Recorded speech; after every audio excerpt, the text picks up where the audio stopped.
Well, these are the most severe sanctions that the EU has ever adopted against anyone. And in any kind of normal circumstance, people would have been shocked by their severity. But of course, the severity of the situation in Ukraine makes these sanctions look not terribly strong.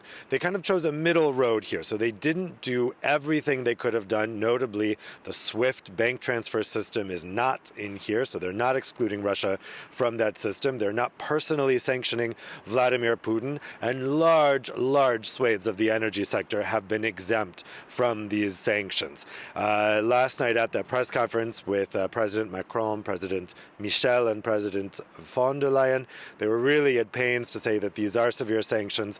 They even had energy as a main pillar of the sanctions. But if you look at what's actually there, the pain here is really in the medium to long term for Russia. And Ukraine's reaction this morning has been, we are in trouble in the short term. If this is going to hurt Russia's economy over the medium term, you've basically given Ukraine away, because only the most severe sanctions that would hit Russia and really spook the Russian business community right now immediately could halt this. So there's a lot of criticism this morning on this sanctions package for not being strong enough. But on the other hand, several countries, most notably Germany and Italy, fear that if the EU puts everything down now in terms of what it can do in terms of sanctions, it's left with no more leverage to try to de-escalate the situation. Others say, how much worse could this get? Putin just launched a full-scale invasion of the whole of Ukraine. But part of the calculation here is that they want to dissuade Putin from cutting off gas supplies to Europe, and SWIFT remaining on the table as a possible sanction could prevent him from doing that. It could be that they're waiting. If Putin takes that step of cutting off gas supplies, then he knows that Russia will be excluded from SWIFT, which would have a devastating effect overnight on the Russian economy. Yeah, Dave, it's an interesting characterization, isn't it? The most severe sanctions Europe's ever handled out. But in light of the conflict, it seems to be a middle ground, so some disagreement there within Europe. Any discussion about, the Ukrainians that are going to be fleeing their country? 100,000 already estimated to have left their homes. This number could easily get into the millions.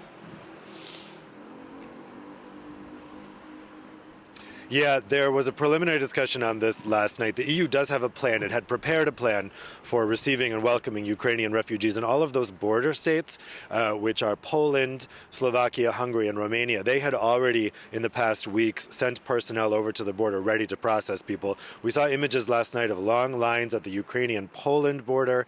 That processing is taking quite a long time, up to 8 hours. I think some people are still waiting longer than that. Mostly the holdup is apparently on the Ukraine side, because they have to register people's exit. They want to keep track of the population. They don't want this to get out of control, chaotic. They want to know who's leaving. And then Poland is actually processing them pretty quickly to come in.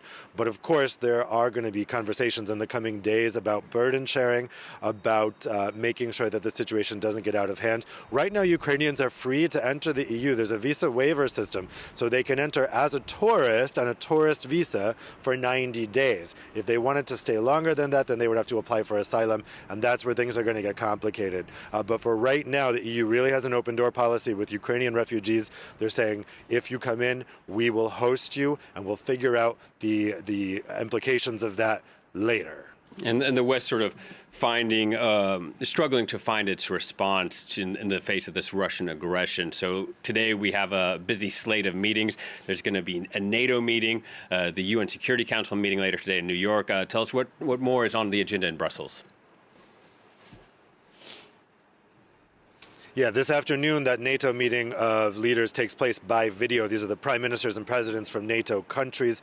So this afternoon, the focus will really move from this economic realm, the sanctions realm, over to the military realm. Specifically, they need to decide what type of military aid that they're sending Ukraine. Last night, EU leaders agreed on assistance, but that's non-military economic assistance. Now they're going to be talking about military assistance. And of course, they're also going to be talking about the NATO forces that are going to be moving to the eastern NATO countries, the Baltics, Poland, Romania, just to guarantee against any Russian invasion of NATO itself. There is no indication that Russia has any plans like that, but these eastern countries really need to be reassured. They are very, very scared on that eastern flank of NATO right now. So that's going to be a tense meeting this afternoon, an emotional meeting, and they're going to have to take some very tough decisions. I think particularly about arming Ukraine. That is something that could go very wrong very quick, could escalate the situation. The Germans in particular are very wary about that. So there's going to be some emotional, intense discussions this afternoon. Indeed, a tough day of talks ahead. Thank you very much, Dave. We'll check in with you later. Dave Keating reporting from Brussels.